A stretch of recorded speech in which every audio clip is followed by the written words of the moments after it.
Hey Mojoholics, welcome back to What's Your Mojo, the weekly show where we fill you in on what you might have missed last week, give you a sneak peek on what's coming up next week, ask your feedback, and answer viewer FAQs. Let's go there.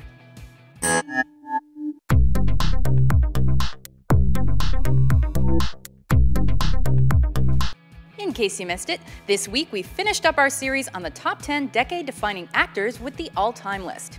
Did you guys see it? Did your faves make it? Were you guys yelling at your screens? I know you were. I could hear you all the way in Canada. But if you didn't, be sure to watch it and our other series lists like decade-defining movies, songs, and more. We also released top 10 films that derailed the franchise. There comes a time in every long-running movie series when the viewers say, "Enough! This sequel is a travesty!" And then the movie makers make like 3 more. Well, we're listing the worst offenders. And finally, we also released top 10 Snoop Dogg songs. So head on down to the LBC, grab your gin and juice, and lay back to that one. Please drink responsibly. August is going by very quickly, and soon you'll be back to school with very little time to devote to a Mojothon. So you'd better use your time judiciously and line these babies up for a weekend viewing sesh. On Saturday, we'll be publishing top 10 mob movie characters. So that's a mix of fictional and real-life mobsters who've been portrayed on the big screen. I just know that one's gonna be bloody and sweary. I dig it. We've also got top 10 Resident Evil games coming out on Saturday, which was very highly voted on the Suggest page, so I know you're looking forward to it. So if you're a fan of Ouroboros, or if you're a T-Virus purist through and through, be sure to check out where your favorite titles stack up. And finally on Sunday, top 10 celebrity lookalikes. Are there any famous people that you barely know are 2 different people? Well, they're probably on this list. Like, you know that Katy Perry, Zooey Deschanel thing? Kinda like that. Are you guys ready for some trivia? Let's do it. In honor of the late great Robin Williams, this week's trivia is dedicated to him. Which of the following animated features did Robin Williams not lend his voice to? Aladdin, Fern Gully the Last Rainforest, Happy Feet, or Finding Nemo? You are correct if you said Finding Nemo. If you want to test your knowledge on that or anything else, head over to WatchMojo.com/trivia. Anyway, I'm talking to you about Robin Williams because he passed away this week at the age of 63. If you're as gutted about that as we are and want to relive the good times, check out these videos to keep his memory alive. Top 10 Robin Williams performances, the comedy career of Robin Williams from Mork to Mrs. Doubtfire, top 10 male American stand-up comedians, top 10 movie doctors, top 10 movie cross-dressing roles, top 10 decade-defining actors of the 1990s, and many more. And don't forget to head over to WatchMojo.com/calendar to see thousands of our older, equally timely videos. And make sure to vote on the topics that matter most to you so we can tailor our future videos to your tastes. Before we ask you guys your opinions on a few of our lists, we thought we'd let you see where your hard work gets you.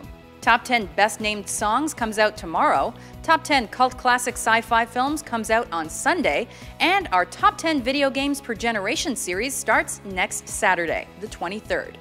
Thanks again for your help in choosing those lists. But we have even more lists in need of your input this week. To start, Top 10 Sexiest Mainstream Movies. Well, I bet I don't need to beg you guys to research that one for us, so go, vote. Next up, Top 10 Unpopular Superheroes.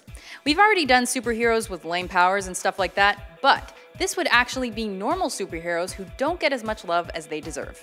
And finally, Top 10 Actor Imperfections. Those are those physical differences that some actors have that have helped make them famous or have helped differentiate them from their peers. You know, like Owen Wilson's nose, Joaquin Phoenix's cleft lip, or Harrison Ford's facial scar. So if you feel like being super judgy about celebrities, do it. And as always, be sure to head over to WatchMojo.com/suggest to let us know what you think. And while you're there, make sure to exercise your right to vote on any other lists you might have an opinion on. Hey Mojoholics, we're back at the red couch with the smudges on the wall behind our heads that seem to drive you guys so crazy to answer questions and talk about some stuff. Isn't that cool? Yes, it is. But first, we have a question for you. You know our Suggest tool, which you probably use and love? Well, that's actually the question. Is there anything you love about it? Is there anything you hate about it? And is there anything you'd like to change about our Suggest tool? This can be technical stuff or not, but you know how much we listen to feedback from you guys, so give us some and we'll work to make the Suggest tool even better. And now, unfortunately, it's time to take it down a notch. As you know, Robin Williams passed away this week, and we thought we'd take a minute to talk about what he meant to us. Ugh, this is gonna be tough. I am definitely a huge fan. I never really picked favorite actors, but I definitely think he would be one of mine. And now I'm pretty sure I'm not gonna be able to watch a bunch of my favorite movies for a long time. Okay, I'm a kid of the 90s, obviously, so Aladdin is my favorite Disney movie. I used to always be the genie when I would redo the voices on the school bus with my friends. Mrs. Doubtfire, Awakenings, Good Will Hunting, obviously. Dan? I was always a big fan. Obviously, I loved Aladdin. I quoted that. I still quote that to this day. One thing that I like that a lot of people might not have seen is Live at the Met, which a lot of people have seen live on Broadway, but Live at the Met, he's really young. It's one of his stand-up bits. Is that the one where he does the Elmer Fudd fire song? I don't think so. Oh, okay. He's wearing like a Hawaiian shirt. He sweats like an animal. Anyway, it's super funny. Like the first time I saw it, I laughed so hard it hurt. I like his golf routine. His golf routine's pretty good. Which is from Broadway. That's the classic one. One thing that really bothered me, I was looking at a lot of the pictures on Facebook and on Twitter and stuff yesterday, and you just see like his face, and he's always on. And whenever you saw the interviews with him, there's no such thing as like a subdued or boring Robin Williams interview, and it was almost exhausting to watch interviews with him because he was always just doing the spiel, always doing the voices, doing the things. And it was kind of like a constant. You could always be sort of sure that Robin Williams would be doing that. And to compare that with the idea that he was so sad that he had to end it, it's just sort of like someone who is always on, always so into it like that could also be sad enough to end his life, just kind of really messes with you. For sure. Anyway, if you guys want to tell us what he meant to you, let us know in the comments. Anyway, now on to the questions. Yeah, all right.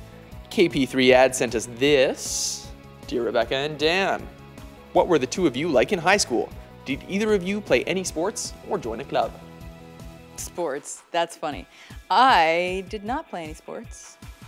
I was in the band, saxophone and French horn. I was in the choir. I was in the student council. And I was in the advanced classes because I'm smart, but I was the dumb kid in the advanced classes. But that's about it. Kind of nerdy, but I had fun. I played on the football team and the rugby team. I have no coordination, so I was useless at hockey. I'm a terrible Canadian.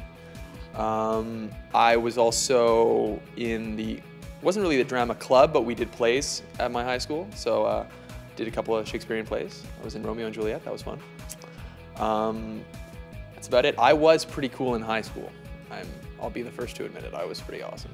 All right. This one is addressed to both of us, but I must admit I do not have an opinion on the topic. So, Dan, you're on your own. Daniel Martinez says, Dan and Rebecca, I want to know, who do you think is better, Bruce Lee or Chuck Norris? And please explain why. Please answer this in the next episode of What's Your Mojo? Okay, no competition. It's definitely Bruce Lee. They're both pretty cool. They're both badass in their own right. But I feel like Bruce Lee became a legend for a reason. I feel that Chuck Norris was kind of a B-movie actor and kind of a joke, and he became a meme and a legend. And so people kind of look at his stuff retroactively and think oh, that's badass. But Bruce Lee was pretty badass in life and wasn't a joke. He was dead serious. He was awesome. No competition. Anyway, let's get to the comments of the week. Okay, Ryan Hayes says, I asked a question about what actor, actress you guys was date last week, and it was not answered. Now I'm going to cry in the corner and eat glue. All right. Well, the reason I left this off last week was because I love everybody, and I can't pick one. But if I had to choose, I guess it would be those really hot actors who don't take themselves too seriously and like to dance, and they're funny, and they're good SNL hosts and whatever. So, Tom Hiddleston, very charming, likes to dance. Chris Pratt, obviously. Chris Evans, all the Chris's. Chris Pine. John Hamm, forgot John Hamm. Michael J. Fox, circa 1985, obviously. You? Talent is sexy. Got to go with Meryl Streep. A young Meryl Streep, though, like a Deer Hunter style. But I don't know. Also, always a fan of Scarlett Johansson and Rosario Dawson, maybe. Yeah. Josie and the Pussycats? Meh. All right, back to the comments. The Nash Network commented on Dan's throwdown in the show last week. Oh damn, shots fired, R.L. Stein, K.A. Applegate, SmackDown fight to the death. And in case you missed it, Dan made it pretty clear that he prefers Goosebumps to Animorphs.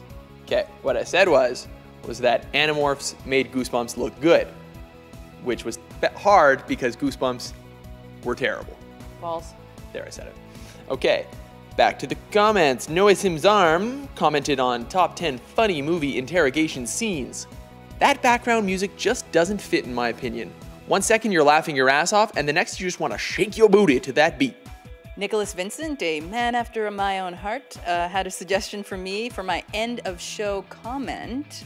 Rebecca, just once I would die to hear you say, if my calculations are correct, when this baby hits 88 miles per hour, you're gonna see some serious shit.